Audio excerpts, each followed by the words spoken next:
Good morning, everyone, and welcome to the November 18th Attendance and Engagement Community of Practice. We're excited to be here today with our guest, Hetty Chang from Attendance Works, who is our partner in all things attendance and engagement, and Dr. Judy Carson from the Connecticut State Department of Education, our Family and Community Partnerships consultant.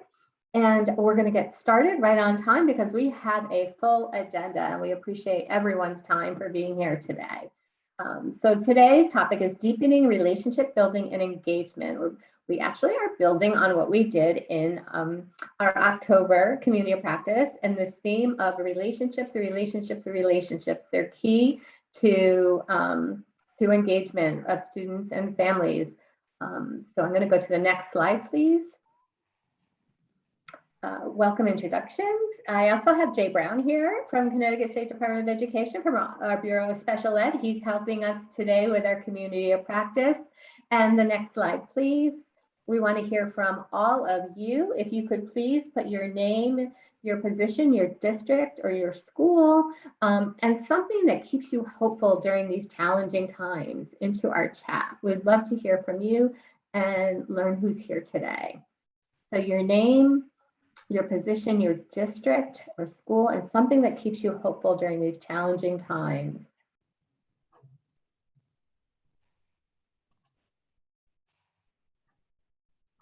I'll give you a couple minutes to do that. Hi, Bob, Lisi. Nice to see you.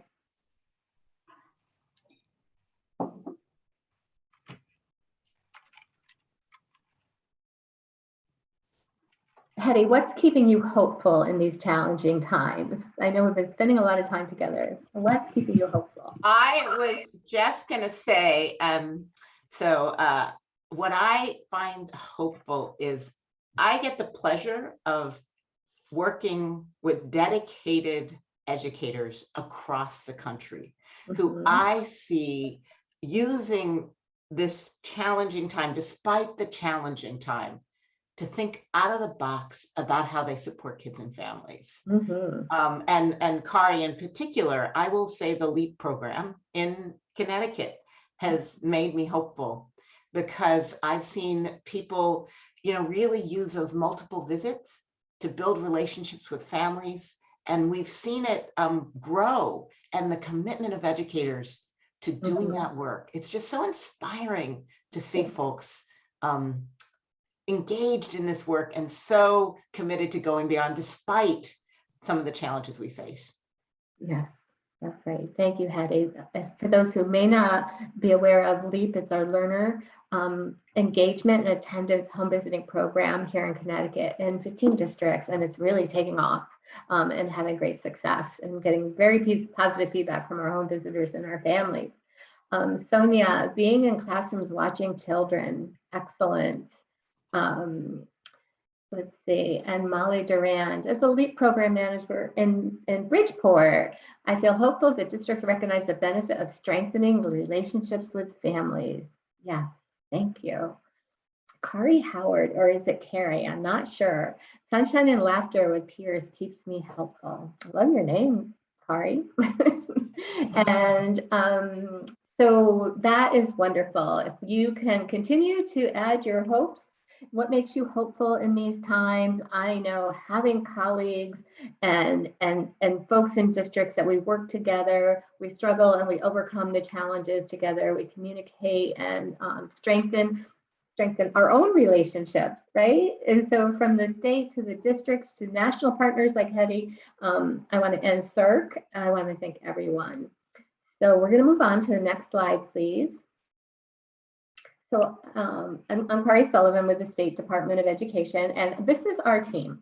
So we always start with our team because we meet on a regular basis. We plan these COPs together and talk Tuesdays and other events and activities around attendance and engagement. You'll see, just as you would have in your district, we have family engagement, English learners, we have community partners, language and equity, school climate, special education, and homeless education as well on our team.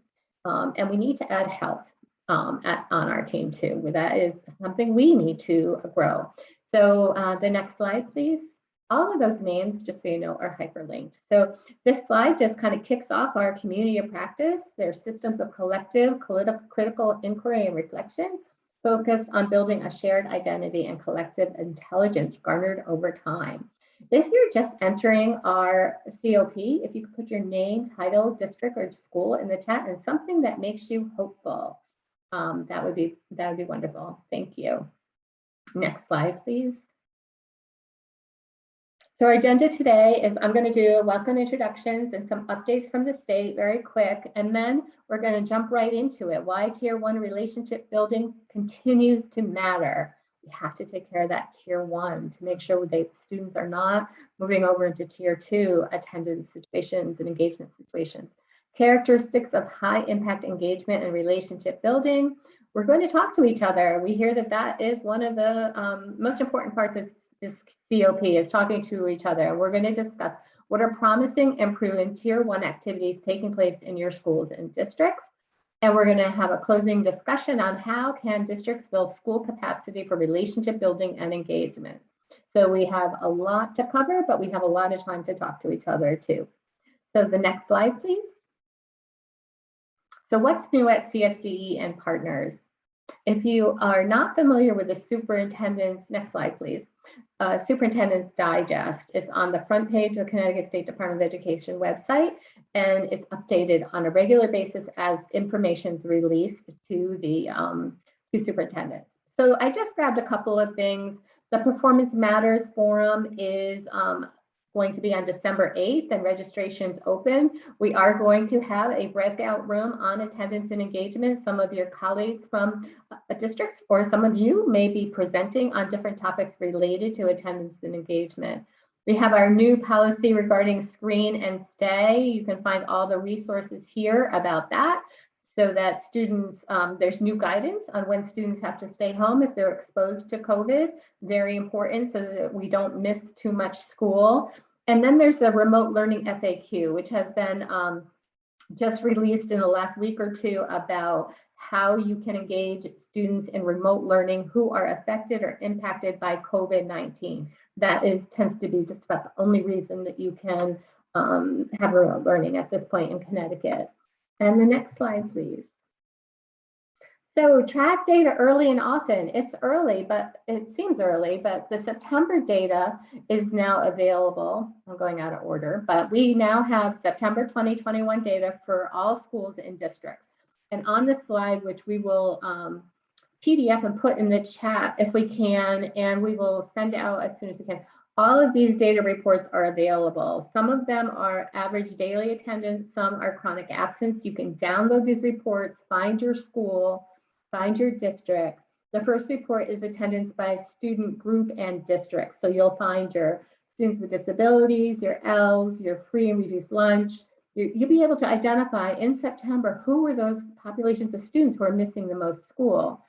And then the next report is attendance by school. So you can look across your district attendance rates by high needs and by grade, district grades for English learners and students with disabilities. So there's a wealth of data for September, and October data will probably be up either late November, which is pretty much next week, or early December. We also have the chronic absence rates for last school year finalized and published on EdSite.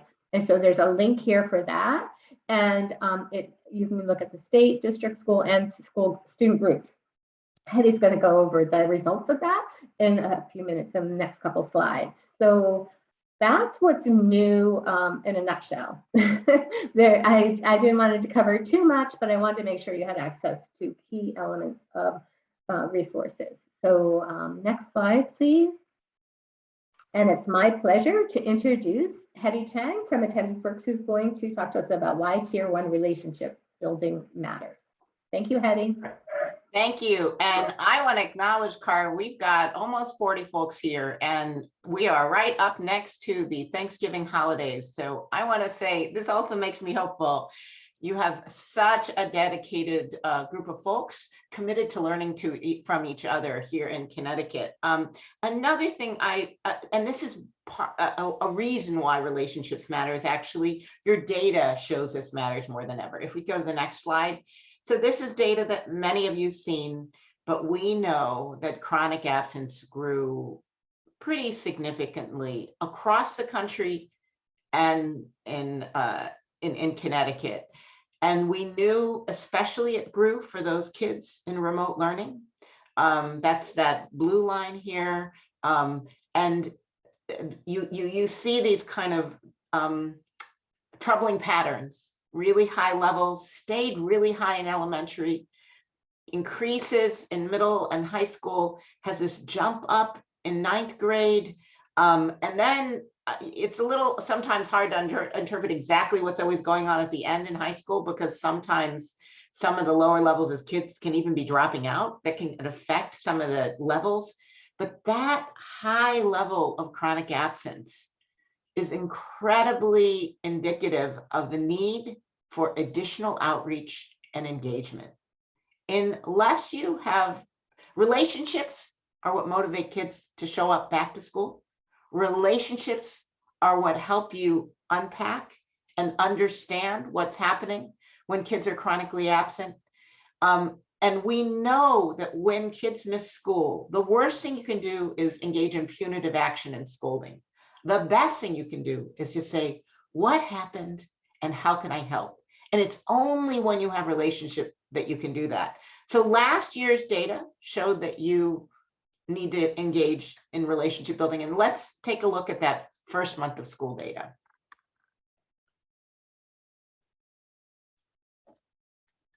Next slide, please. Sorry. I'd love for folks to put in the chat, when you look at this data, what do you see? This is your data by student group for Connecticut. What are you seeing? What are patterns you notice?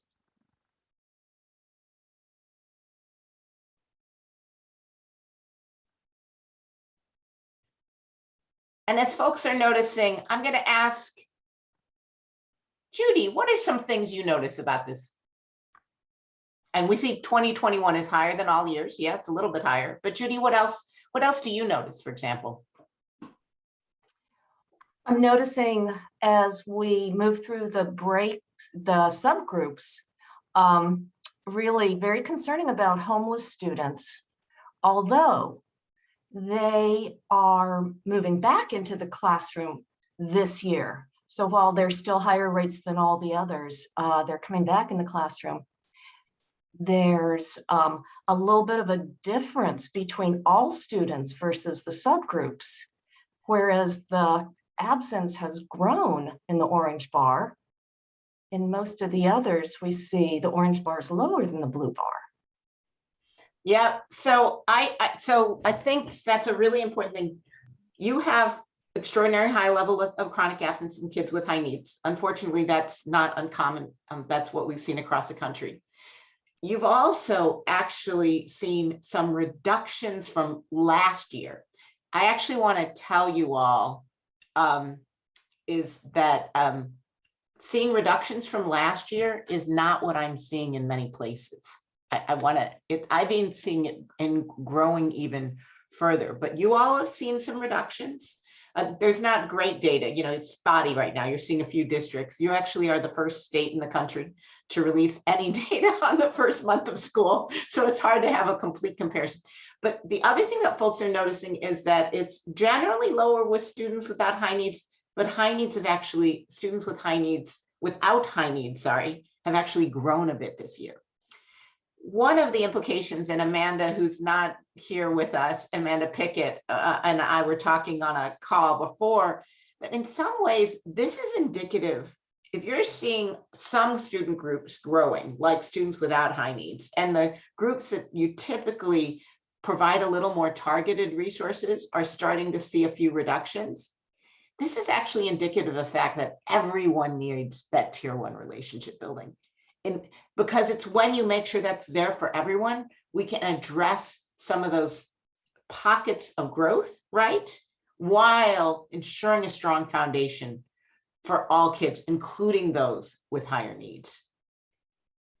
And I think it's going to be really helpful and important that everyone keeps monitoring this data throughout the year, because it'll give you some clues about where you're having some success and where you might need to continue to have some concerns. and adjust your practice. Next slide. So the slight increase, which in some places I'm seeing more, is something that I'm seeing throughout the country. We're seeing a surge in COVID-19 cases during the fall. And, this could also get better because you've put in different places to deal with the COVID issues, but we saw COVID really increasing chronic absence in the beginning of the year. Reopening schools when you had the Delta variant going rampant was certainly a challenging situation to come into. People were both challenged by how do you implement the COVID protocols. There were kids who were quarantining, lots of questions about how long to quarantine. And then there's also just the fears that creates among families about showing up to school. Aside from COVID, returning to in-person school after so many months of remote learning can be extremely challenging, right? Getting into that routine. We also know that some families experience real hardship. So for some kids, coming back into a school environment surrounded by other kids, that was tough. And in fact, I know you all have experienced some of the climate issues that we've seen across the country. We also saw that many older students started during the pandemic to take on more family and work responsibilities, and especially in communities hard hit by the pandemic. And then how do you balance that when you come back to school? The thing that's challenging is these absences in the first month of school can be especially problematic. It's those first months of school when kids are gaining the foundational knowledge that, learning is scaffolded, as this group knows so well. And when kids miss, it can make it harder for them to do well in the later months of schooling. This is when you develop the relationships to students and to teachers. So you know who to reach out to when you're having challenges with understanding a concept, or you missed something in a lecture in class and want to get help with the homework. And this is about when you create routines. So this challenge is greater than ever, and it means more than ever that we need that relationship, engagement, and connection. Next slide, please. I would also say that the other thing to keep an eye out as you're moving on is that we need to look at attendance, behavior, and course performance, especially among our older kids. We are seeing a real challenge with kids in middle and high school and secondary grades, where they're experiencing absences, which then translate into falling behind in your coursework, which then can translate into failing if you don't address it and help them not get demoralized by missing 10 days and have a pathway for passing their classes. It can add up. So that so you want to be looking at attendance, but also looking at course performance and behavior, and thinking particularly at the middle and high school, but this can apply to younger grades. How do you use those ABCs right now in the course of the year to be able to support kids and make sure that they can stay on track? And you can see if you wanted a quick guidance about what's on track and off track, at the top line is your off track. If you're missing less than 90%, you have a suspension, you're failing one or more two semester courses. And then on track or post-secondary is when you're on, have those things below. Next slide. Oops, I knew I was missing something. Thank you. I forgot that it was animated. Thank you so much. Next slide. So again, chronic absence is really an early warning sign that positive conditions of learning are missing, whether that's physical and emotional health and safety, belonging, connection, support, academic challenge and engagement, adult and student social competence. But relationships are key to knowing which one's missing and helping you put this in place. And when we have large levels of chronic absence, high levels of chronic absence, which we are seeing in many places, it means that you have to double down on those relationships to be able to put these conditions in place. Next slide. This is about putting in place that tiered approach.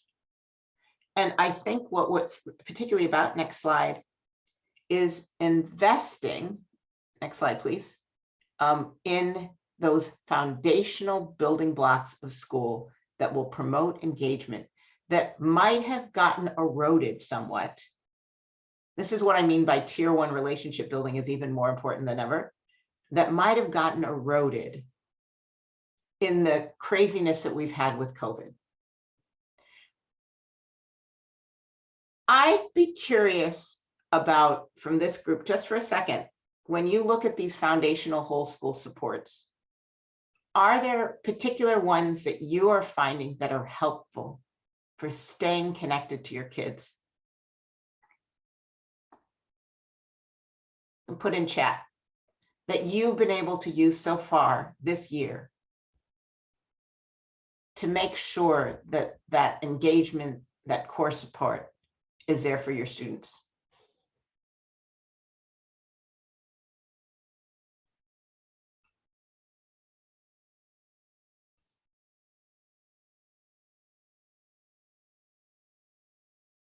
Bobby put in family support, access to food and basic needs.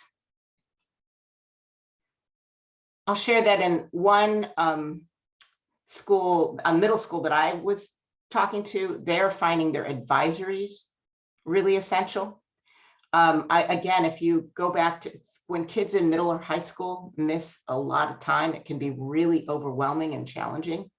And so those opportunities for teachers to check in with kids, make sure that they can feel like they can go back to their teachers and talk to them and figure out how to make up for lost instructional time, lost homework or assignments, and make sure that they don't give up because we're just in the first 2 months of school. But I'm also seeing that in the chat, we're seeing social emotional support, the access to food and support, making sure families know how to help and support learning, right? Because that's so essential. Those SEL needs are so essential, and making sure that you have enrichment activities and clubs. I was just on a webinar with Bob Balfans yesterday. Kari was there actually. And he was talking about how what we know gets kids to come to school is when they know they have an adult who cares about them, know that they can connect to other peers who will support them and they feel part of that, and they are part of some kind of engaging enrichment activity in their school, right? And so how do we make sure that students really have access to all of these supports and every kid has access to that? You should keep looking at your comments in the chat because there's fabulous input coming in. Next slide. So just keep clicking. So this is just something that we talk about at Attendance Works. I know I mentioned this and we're reviewing a few concepts from the last time, but going to school really reflects when families, students, and their parents and their family members have hope for a better future, faith that school will get there to help their child succeed, voice in the decisions that affect them and their children, and access to needed supports and services. When someone knows you, when you feel heard and seen by your teacher, by the administrators in your school, it helps you feel hopeful because someone believes in you. Even if you are losing faith, losing hope in your own future, if someone says, I know you can succeed despite these challenges, and you're a special person, and that relationship helps give you a more faith that there's someone in the school that cares about you. And you can talk to them when there are challenges going on, when you need to figure out how to get your kid to school despite barriers, and then having access to needed supports and services, like people were talking about making sure they have access to food and other supports. That all is what helps make sure that kids show up to school. Next slide. So one thing that we would suggest is that you spend some time in your school's relationship mapping. If this is tier 1 support, it means that you know that everyone in your school every child in your school has a relationship to someone in your school.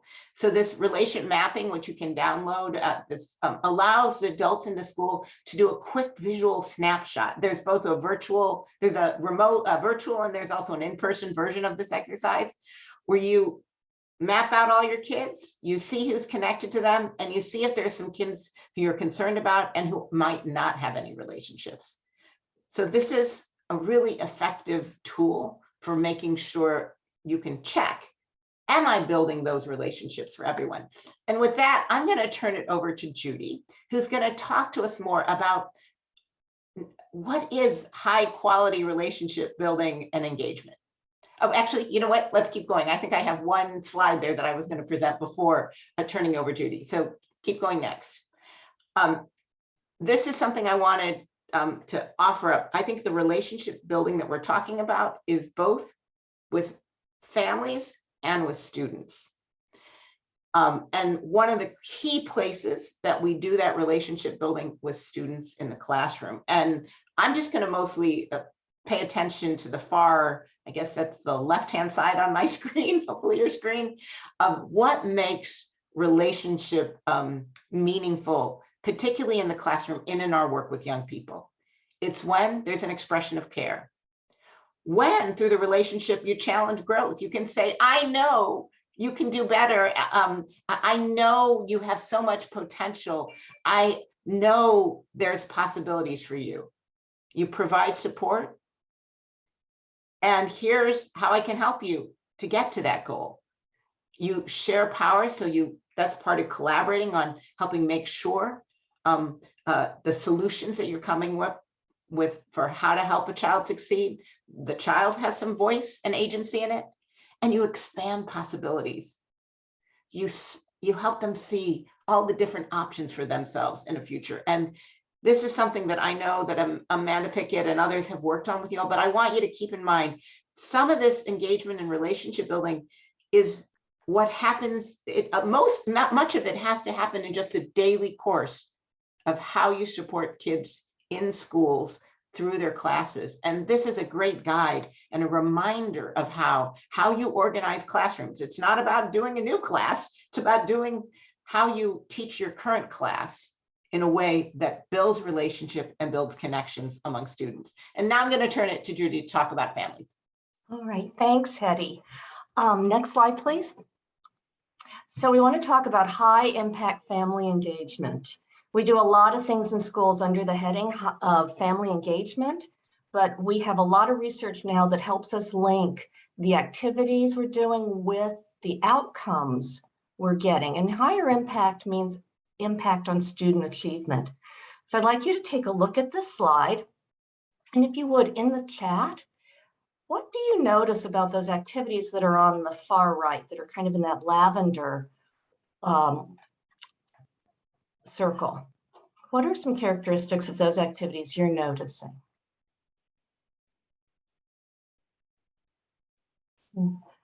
I see a few of my colleagues in the audience who know this chart very well, so I know they're going to have great observations to share. I won't call out any names, Christina.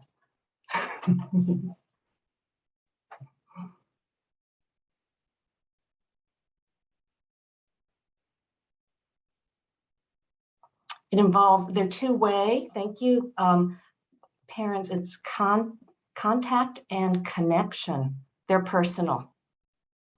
Personalized, yep. Ongoing, yeah, they're not, as some people use the term drive-by family engagement. So these are not drive-bys, they're individualized. And they really involve the parents, and they do take time. They're not one-offs, they're not a flyer in the backpack. And it's not to say that they're relational and focused on student success. Absolutely, it is about student learning. And it's not to say the events or the activities on the other side are not worthwhile. It's just as you're planning, you need to know which of the activities are really going to move you towards that impact on student success, including relationships and learning. So the whole bucket of student success. And so what we want to do is, as we're looking at activities in schools, There may be things that you want to retool so they start moving into being more personalized. There may be some things you want to rethink. Maybe the time and effort spent on those things isn't getting you where you want to go. So in talking about tier 1, we want to really talk about what makes a difference and the key underlying elements that apply to all our work in tier 1 and that can be useful tools in any particular activity we do. There are characteristics that cut across all the activities. So next slide, please. So we're going to come back to that, but I want to shift just for a second. I want you to think about something, all right? Take a moment. Think about a secret that you've never told anyone. It can be a secret about something big. It can be a secret about something small. What is a secret you've never shared? I see some smiles. I see some grimaces. Okay, everybody have a secret, big or small? So lock it in. Okay. First of all, you don't have to tell us your secret. Your secret is safe with you. But what would it take for you to tell someone your secret?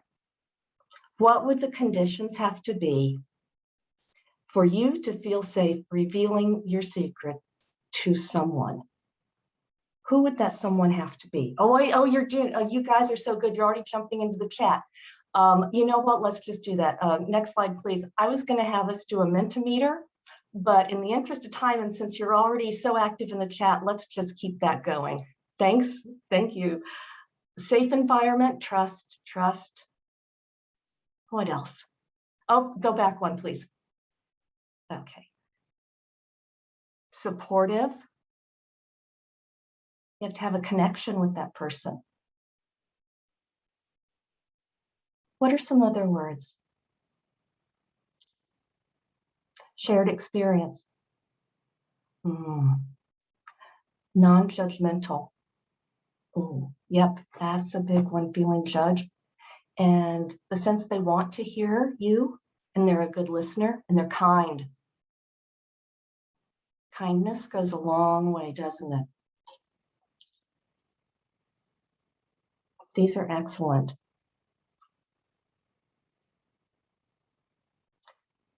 Oh, if it could save someone, if it would save someone's life, that would make me tell my secret. It would have to be really crucial.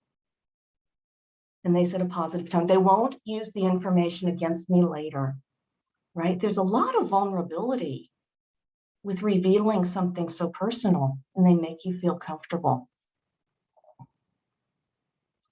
Those are the conditions oftentimes that those are the thoughts that families are having about sharing very personal information with professionals in their lives.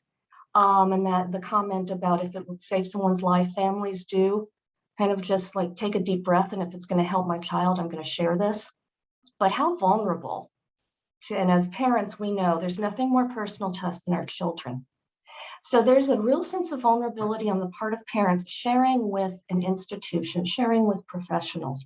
How can we make that something that's easier to do so we can build those connections and parents feel safe coming to us? Next slide, please. So the first words that started jumping out right away were trust. It is all about trust.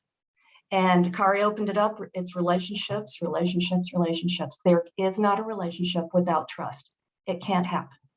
So let's break it down. What are some of the key aspects? One is respect, and we saw that coming through, and genuinely listening to you and valuing what you have to say. And the piece about integrity, will they keep their word? Is there consistency between what is said and done? They may say they're going to keep their word, but do you know them to be consistent in doing that? They're competent, and they can fulfill this obligation of being your trusted listener. And I really love personal regard, and that came out in your comments. They're compassionate, they're kind, they're benevolent. They have your best interest at heart. It's someone who will go the extra mile, and key is non-judgmental. So there's a lot of research on trustworthiness. There's a lot of research on trust in schools. Schools that have trust as part of their fabric in their environment are 10 times more likely to turn around, right? This is pervasive. And right away, families feel this in their school. And this, next slide, please. It turns out that it is really important. We call this relational trust. In this quote by Karen Mapp, why? This is our why. The development of relational trust between home and school is key for any other partnership work to actually take place. So before you do any flyers, any of it, we have to think about trust. And in fact, the level of trust predicts student performance. So this is our work. And I know in the time of COVID more than ever, and everyone's feeling more vulnerable, and trust and that personal regard really goes a long way. And the research lets us know it makes a difference. It's worth our time, it's worth our money to invest in this. So let's break it down into some things that are very concrete, and these characteristics can cut across all your activities. And you'll see I've numbered these a little differently. So number one is welcoming.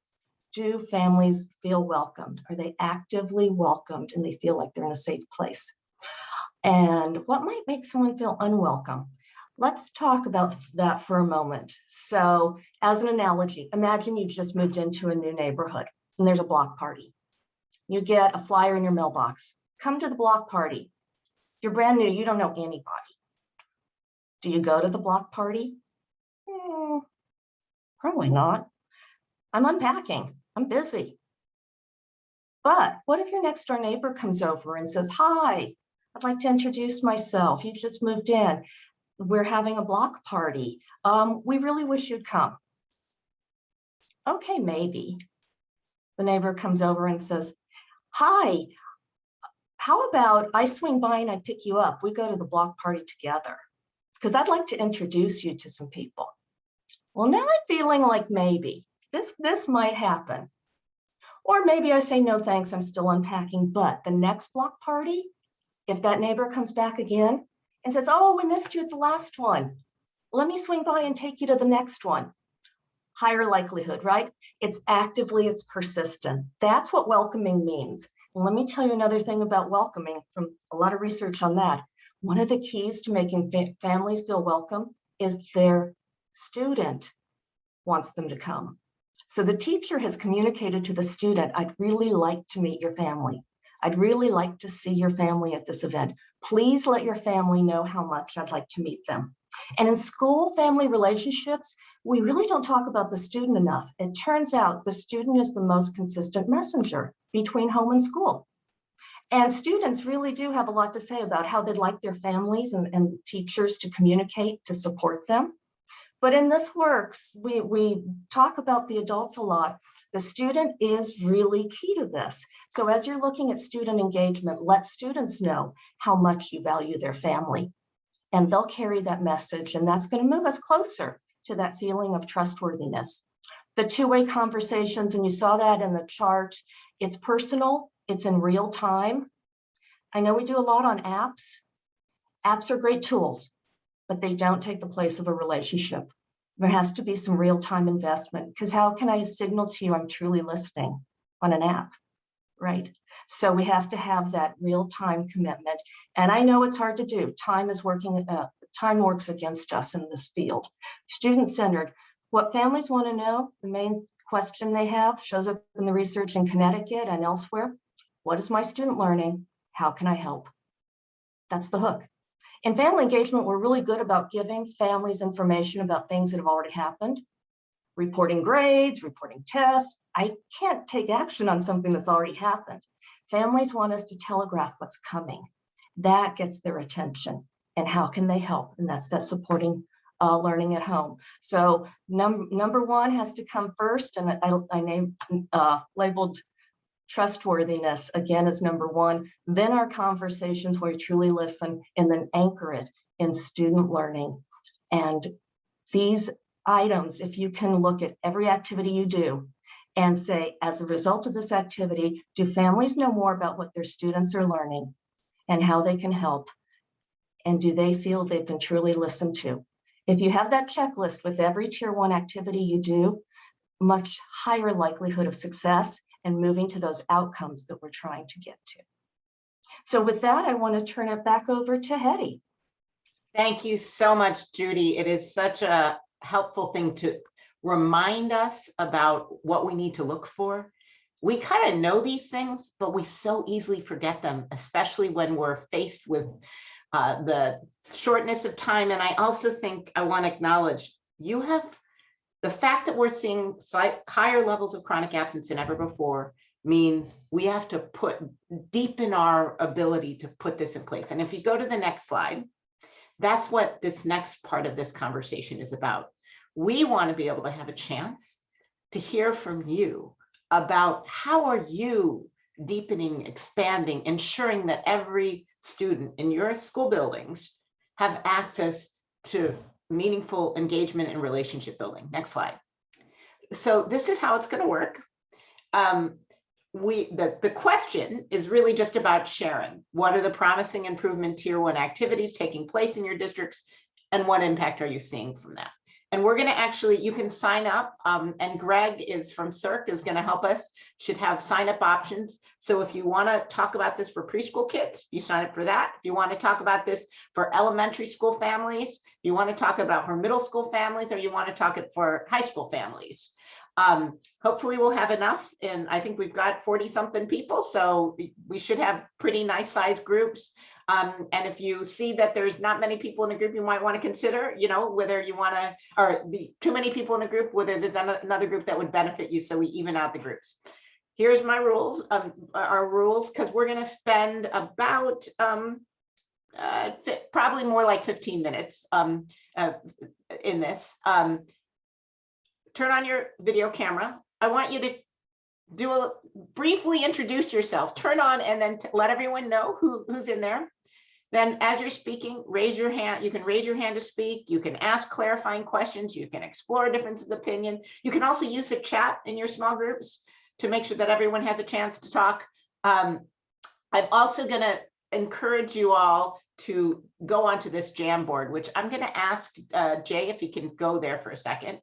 And in the meantime, I'm going to say, whoever in your small group has the name closest to A, you're going to help facilitate.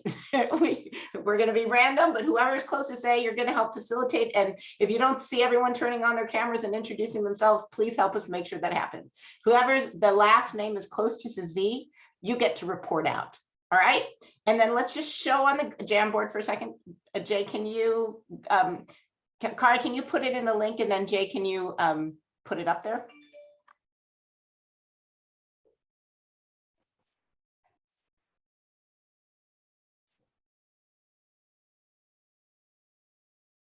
And sorry, so this was a way that when you were collecting ideas, you can actually have a chance to talk about this. And I will try and put this in the chat link to make it. If we could put the link in the chat, then I'll get it up on my screen for you. Oh, there we go. Kari just did. Okay. Thank you. So, and you all, when you go into small groups, we'll have to, if I could ask the person who's facilitating to make sure that they, or someone just put it up in the link. And so what you can do is, if you guys have hopefully been used on Jamboard, we have 4 different sessions, preschool. And then if you click at the top with the 1 to 4, the next little group is elementary. You can find your group. And then you can just use sticky notes. You hover over, do me a favor, Jay, hover over the little, on any of them, just hover over the little sticky note and then just click on that, and you can see that's where you write your ideas. So this is how you're going to also share your tier 1 ideas. So start by introducing yourselves, and then spend a little bit of time having everyone in your group share what some of your tier 1 ideas are. And you can also group the ideas that are similar together next to each other, because you can move around your sticky notes. All right. Eddie, the rooms are not quite ready yet. I'm setting them up right now. Oh, they're set up, Carrie. They're, oh, okay. I didn't see them. Okay. Great. Yeah. Just for my clarity, our participants are self-selecting the rooms, correct? Correct. Okay. So everyone, we're ready to break off now? Yep. Great. Okay, so everyone, at the bottom of your screen, you should see an option for breakout rooms. It looks like a little four-paned window looking icon. If you click on that, you'll see the 4 different breakout rooms that Hetty was just describing, and you can click join to whichever one you choose. If you do not see that button, or if you are having trouble joining one of those rooms, which does sometimes happen, unfortunately, please just post in the chat which room you'd like to be put in, and I'll file you appropriately. And I do see a bunch of people are heading into their rooms now. So I think Rachel Newer would like to go to high school if you can help her. gotcha. Yeah, if you don't have the most updated version of Zoom, the breakouts don't always show up. Yes, correct. You know, for mine, the window popped right up. What you're seeing on the screen is exactly what popped up. I didn't have to do anything. There is iPhone 2, whoever's iPhone 2, can you put that iPhone 2 into high school? Okay. All set, thank you. How do we put the link to the chat, to the Jamboard in the chat? And can you put Kari Howard into high school too? Kari Howard into high school. Got it, thank you. Gladys is looking for high school as well. Shakita, do you need help? I don't think so. Okay, Thank you.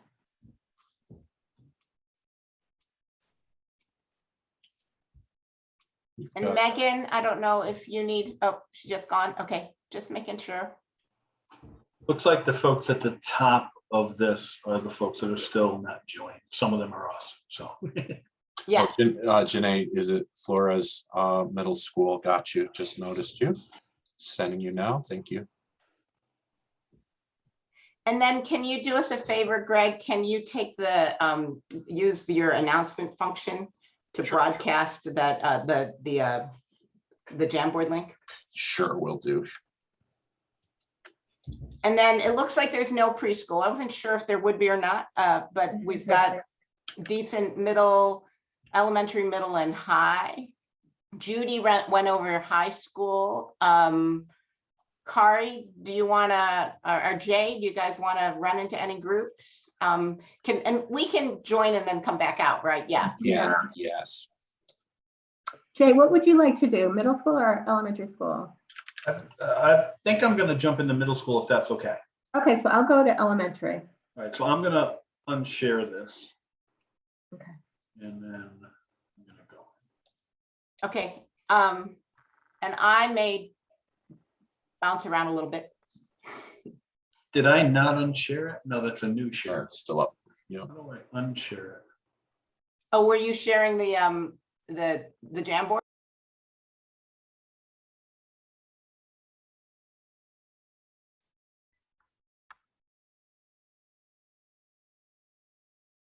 Hi, everyone. I was originally trying to extend this by a minute or two, but I guess I was too late and Greg had already clicked the button. So I want to make a suggestion.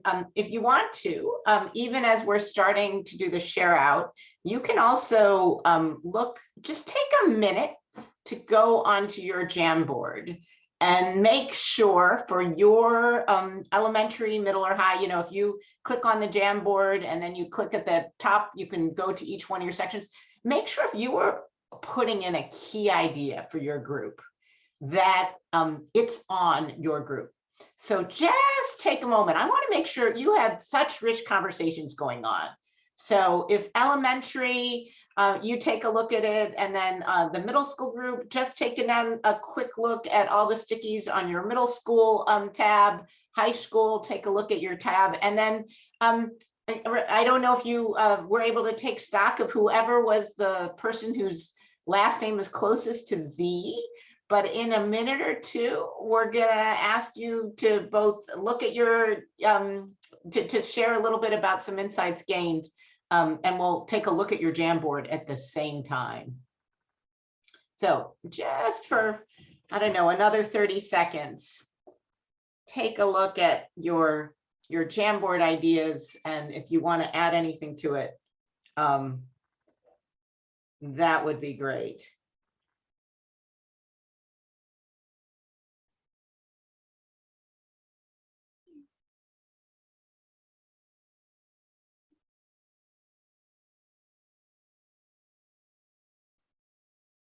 And again, you can click, you're just seeing what's, I think, on Jay's screen.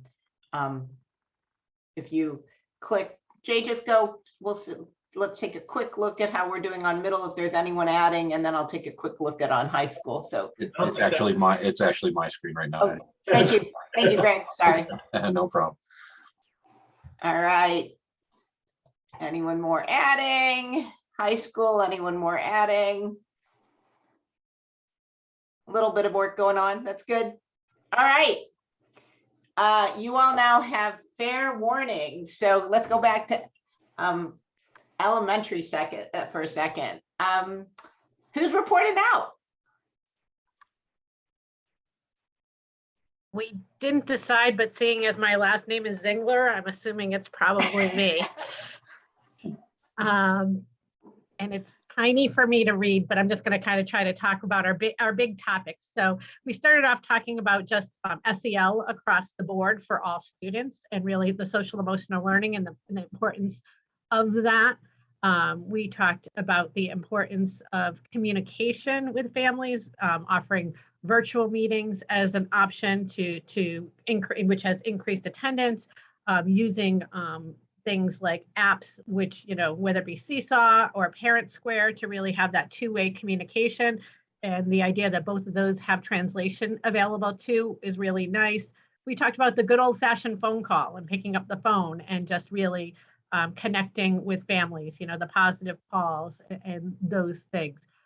We talked about things that build relationships, like attending extracurricular activities and, welcoming new families when they come into the district and just trying to make those connections.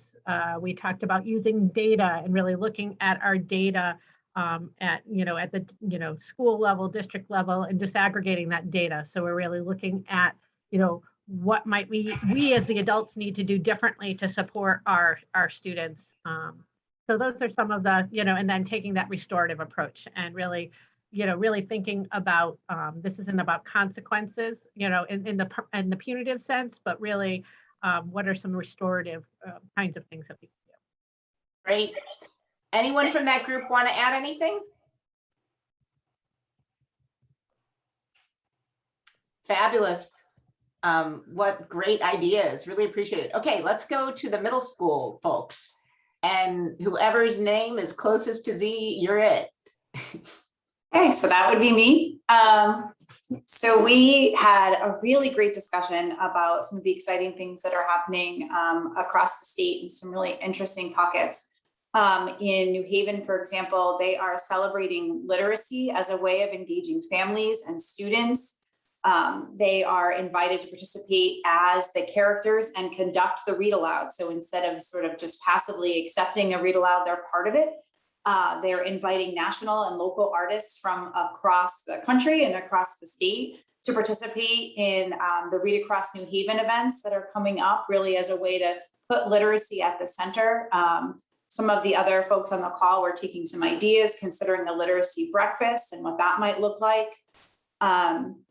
Coventry is celebrating the idea of taking home visiting to celebrate student success as an option and opportunity. We also talked about home visits as a really great way to engage middle school families because it puts the student at the center of what it is that we're doing.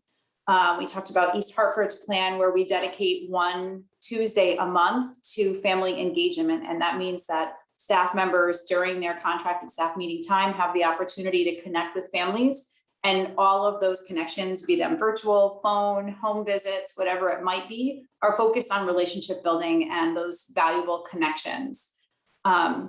We talked about the celebrating arrivals every day and reminding students that they're valued, using them as sort of the conduit for engagement at the middle school level, where they really do want to be the center of the work.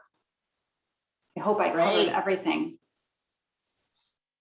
Anyone have any other thoughts to add to what Sonia shared from their middle school group? Sonia, I want to say that one of the things that occurs to me as you speak about that, I was thinking about, Judy, your low to high impact family engagement, and how something that starts out as a celebration, if you do it in a more in-depth way, you can make it a high engagement activity. Like you can actually build from that initial celebration, but then how you engage family, how you support that makes it a high engagement activity. And that's something that I was sort of hearing in the description of what you were saying in New Haven, at least. Thank you so much, middle school group. All right, high school, you all are on. So whoever's closest to Z, you're it.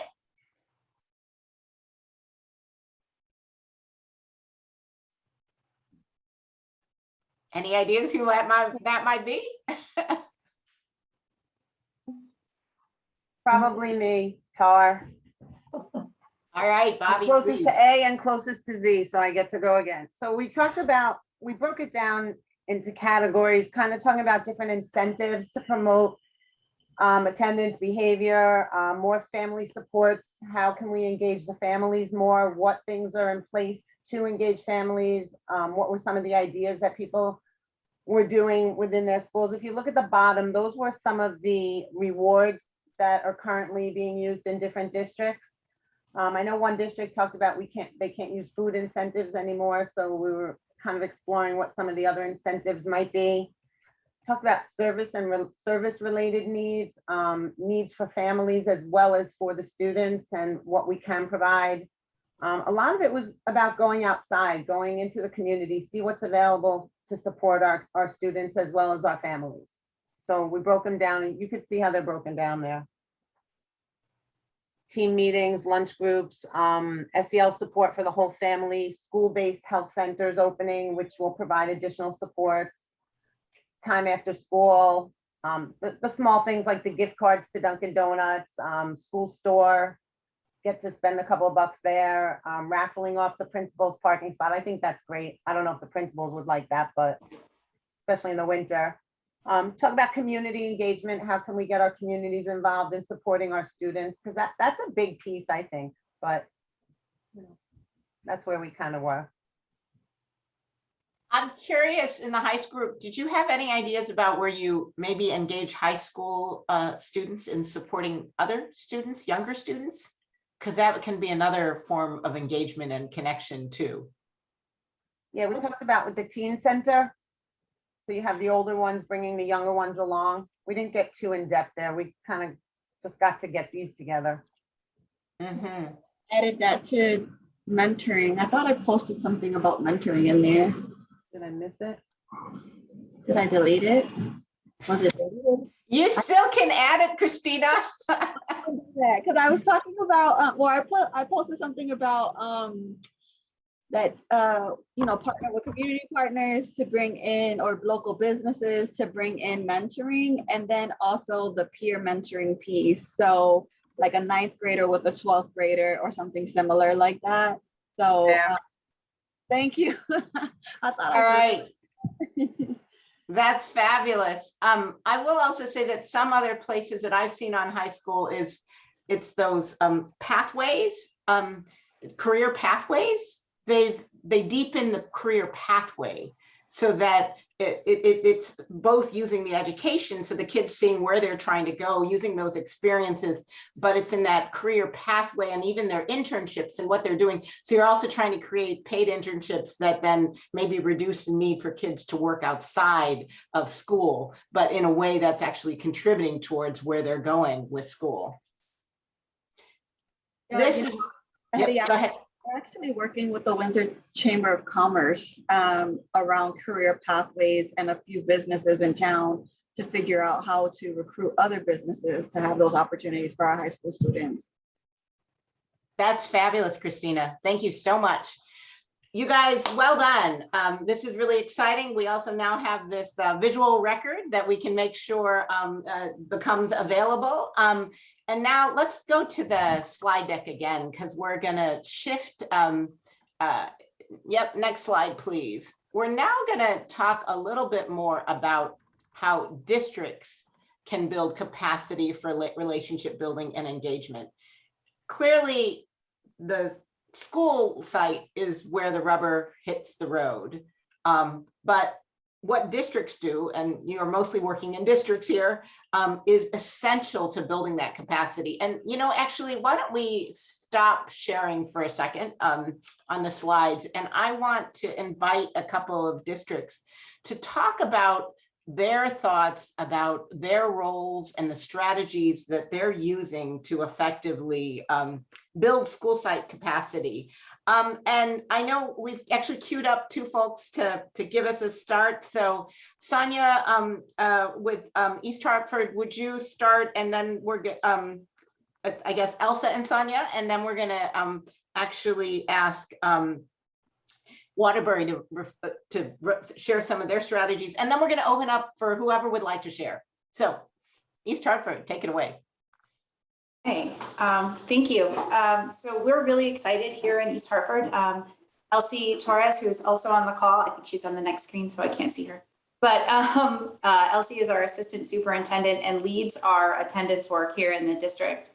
Elsie and I have been working through the LEAP program to really start to find ways to leverage our manpower so that students and families that are on all tiers of engagement needs are having those needs met. So at the tier 1 level, we determined that we would do a district-wide dedication to those staff meetings once a month. Every staff member in the district has access during their contracted staff meeting time to do those moments of engagement that they feel are most powerful. Our whole staff, pre-K through 12, was trained in both the LEAP home visit model and sort of a truncated version of the parent-teacher home visit model, so that everyone understood that the relationship building had to come before we could have those tough conversations regarding attendance and have those conversations about how we can support families. And what we were finding is in those moments, families were really giving us more information than we were asking for because they felt like they had trusted partners in the work. We've since built out that LEAP program. So now our funding supports our home visitor teams across the district to do that work after those contracted hours. And those are really our dedicated tier 2 attendance visits. Those are for our kiddos who sit in the middle, who could become chronic, and we are worried. And so we want to get to those families ahead of time. And then finally, our third tier, and the tier that we have been consistently working on, are our chronic and almost chronic students that we know we need to make those phone calls ahead of time. And that's where Elsie and the work with the attendance team and all of the careful extraction of data really comes into play. We look at it at a district level, then at a building level, and then our building principals actually parse out that data by absence. And they look and see, is this COVID related? Is this health related? Is this school refusal? And from that, the path that the intervention takes is dependent upon the reasons for that. Our teams have been relentless in phone calls, dedicating staff. We have bilingual family support specialists strategically placed across the district in our buildings that have the highest levels of chronic absenteeism, so that we are reaching every family that needs that support and connecting them with Family Resource Center, with our community partners, with intercommunity school-based health centers.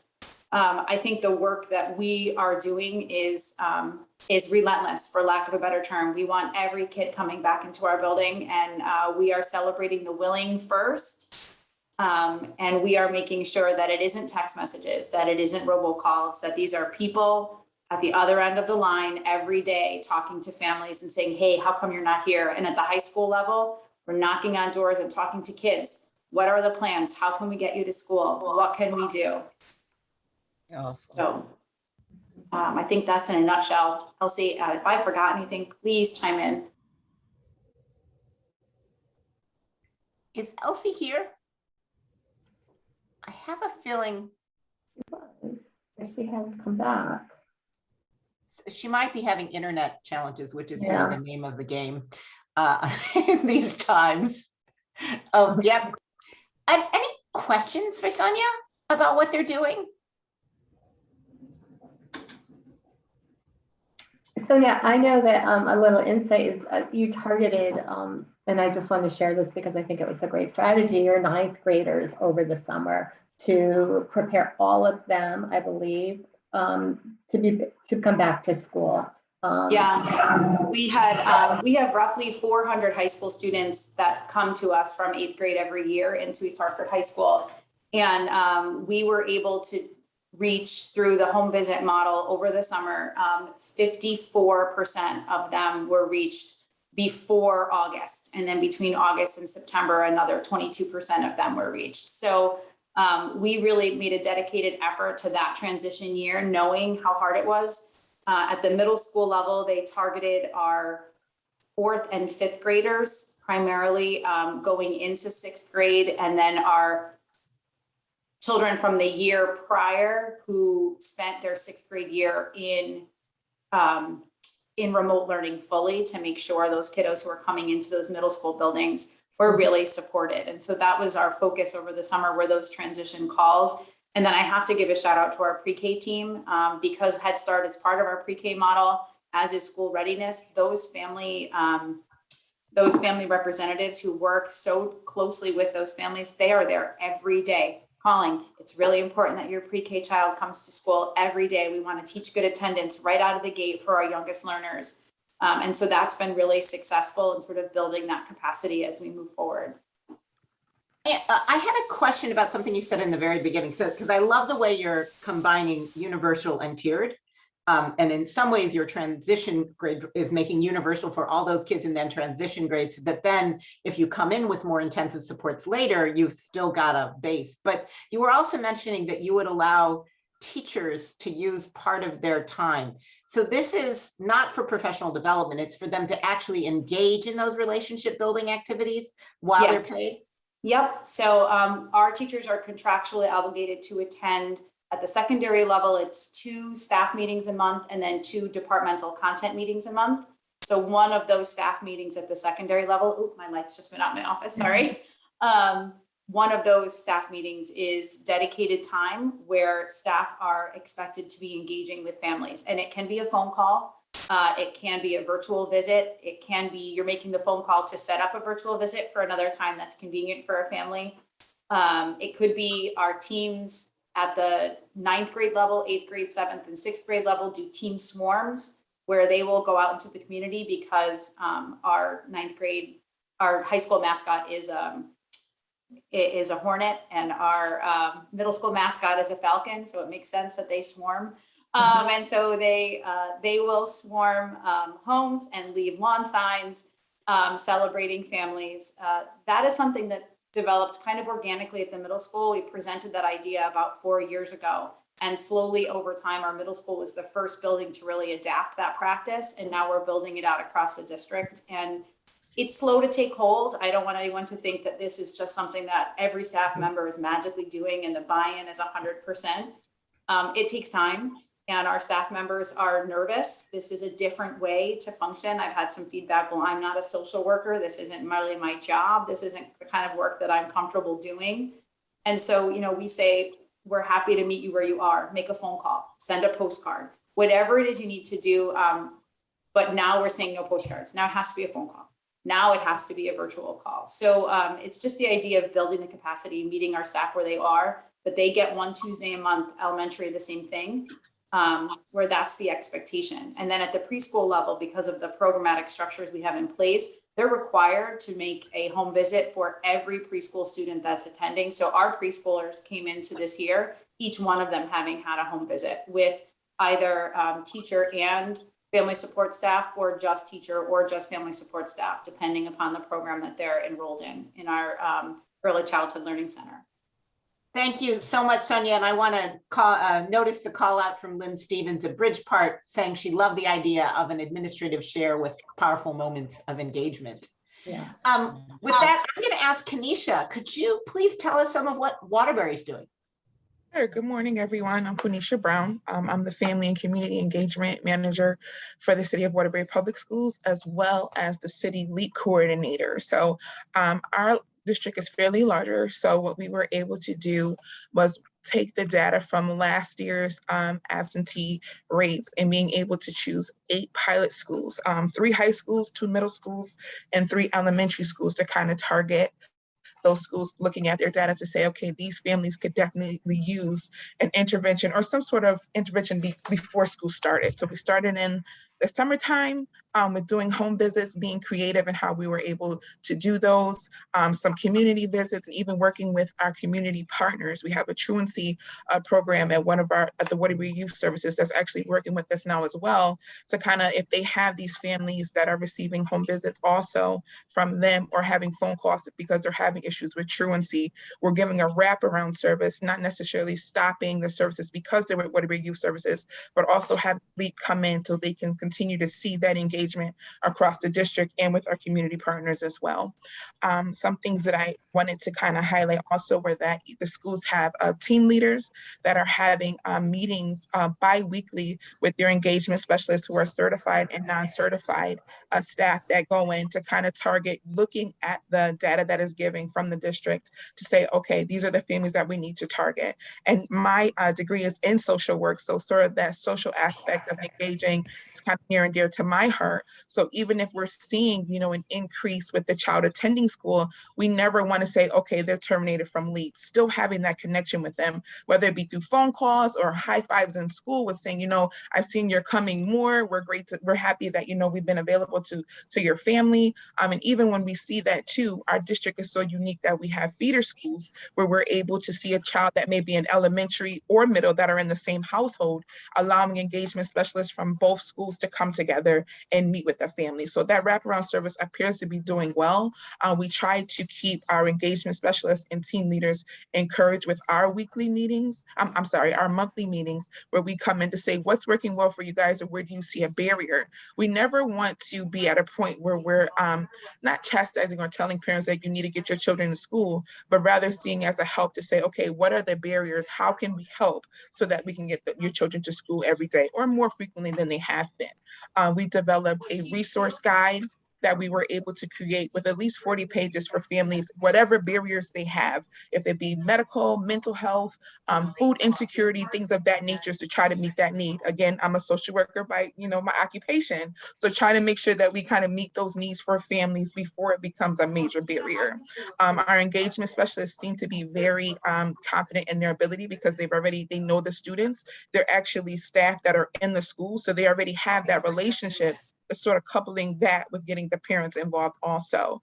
We've even gotten creative at one of our high schools where when they get out of school Wednesdays for half day, they're outside actually talking about LEAP as parents are pulling up, even if they're not receiving the services, just letting them know that it's a part of the district. I've had some of my parent liaisons even asking, like, we've heard about LEAP out here, so how does our school get involved? Which is good because that's letting me know that parents are talking, even though our district is large. We do know that families have children that attend other schools or have friends that attend other schools. So word of mouth is always the best. We just want to make sure that what we're putting out there, we have good things coming out in the district. We were actually able to present it to the Board of Ed too, who seems to be really enthusiastic about LEAP being in our district, and even trickling down to our parent liaisons. I'm the supervisor for them, letting them know what's going on with the district and even taking some of those trainings to give to our parent liaisons who do home visits as well, but not under LEAP.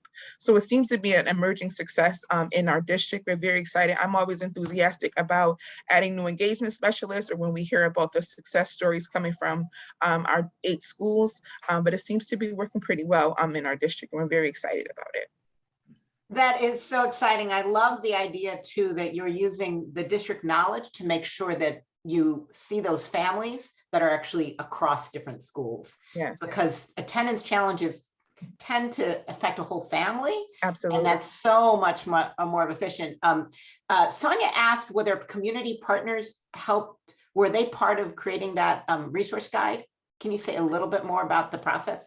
Yeah, so what we were able to do, there was a resource guide that had been around for a while, but when I first came to the district, I wanted to update it because I would have families consistently contacting me about, I need things for a food pantry, or I need situations of how to help with transportation. I'm located in the Welcome Center, so all of those particular resources are here or outside, so I was able to have my assistant help me in really trying to find numbers and addresses and even referrals on how to get people connected to those resources. resources. It's actually a 40-page guide that we created.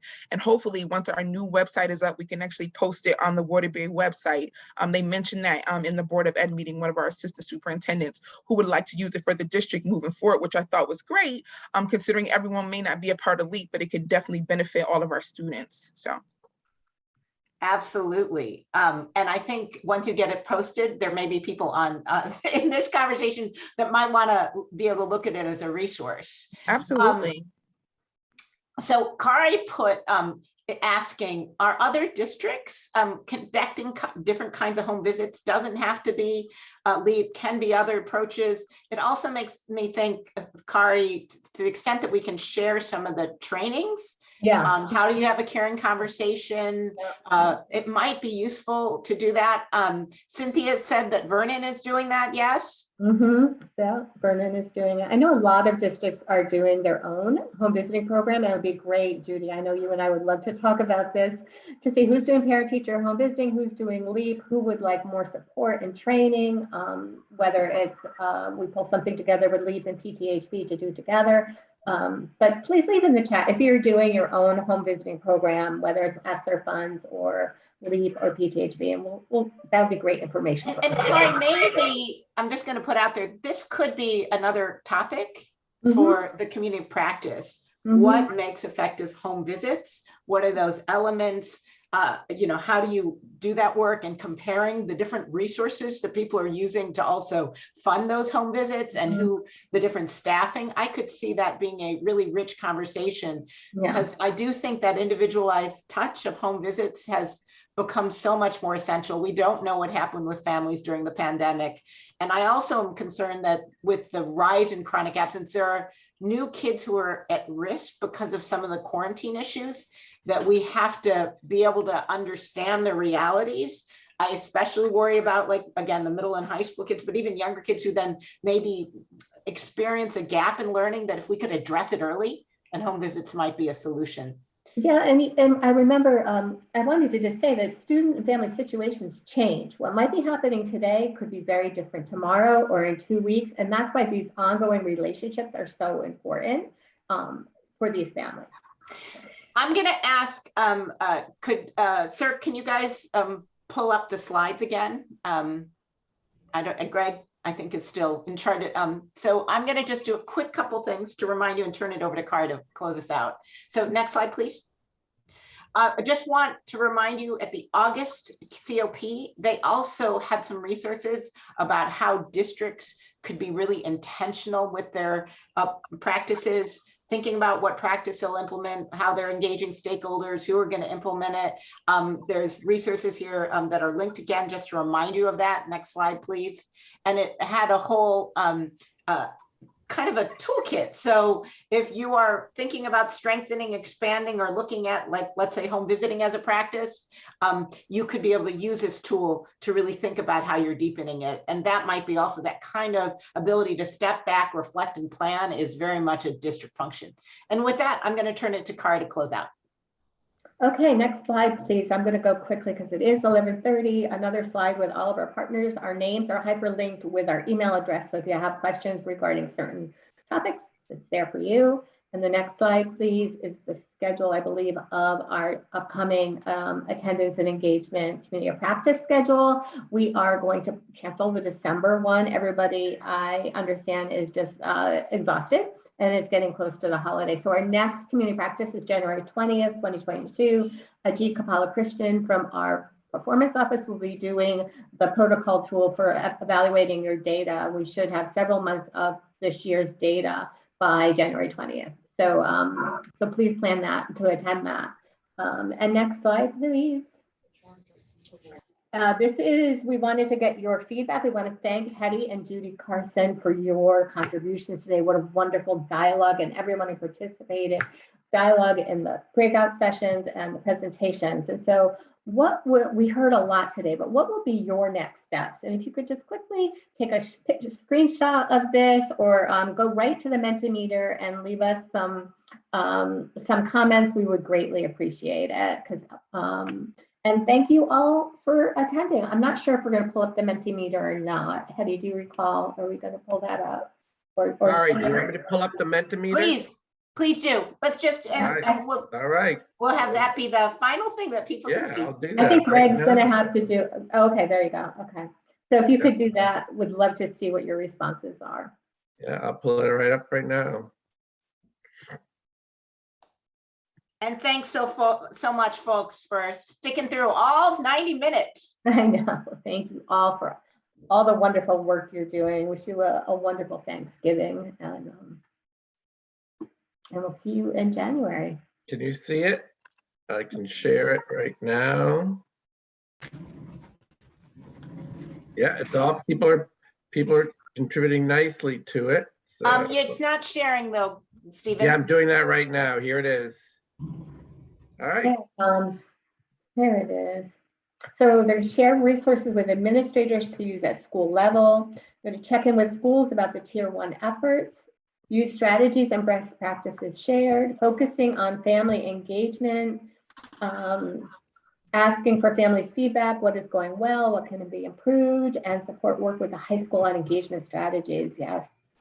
Have to be very intentional about the students that you're trying to engage, whether it's through welcoming to your community or through working with high school students. Another is I want to look at relationship mapping, present the idea of family engagement Tuesday, resource guide for home visiting. And we are going to send out the PowerPoint slides after we get off today. And so don't worry about that. We haven't shared them yet. I see some notes asking for them. We will be sending them out. Any other questions before we get off? I can be here for another minute. I don't know if Greg can stay as the driver of this, but thank you, everyone, and we'll see you soon. Bye-bye. Bye-bye.